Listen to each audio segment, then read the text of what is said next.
এই বইটির নাম মহাসাগরের ছোট্ট ভেলার ৭৬ দিন। শেখর বসু বইটি ভাষান্তর করেছেন। আসল লেখক স্টিভেন কালাহান। দ্য ক্যাফে টেবিল থেকে প্রকাশিত। ১৫০ টাকা হার্ড কভার বই, ১২০ পাতা। এখানে কালহান নিজের হাতে তার ছোট্ট নৌকা তৈরি করে ৭৬ দিনের জন্য মহাসাগরে পাড়ি দিয়েছিলেন। তার সাথে কি কি ঘটে, সে কিভাবে বেঁচেছিল, তার নৌকার কি অবস্থা হয়, সে কি খাওয়া দাওয়া করেছিল এই কদিনে, সেগুলোর সুন্দর বর্ণনা রয়েছে।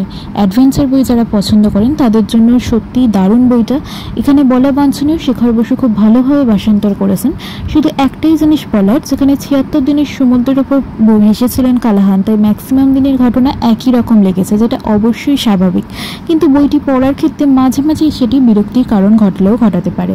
তবে আমার কাছে বইটি দারুণ লেগেছে। আমি সকলকে রেকমেন্ড করব, অবশ্যই তোমরা বইটা পড়ে দেখতে পারো যারা অ্যাডভেঞ্চার বই খুব পছন্দ করো। বইটা বেশ দুর্দান্ত।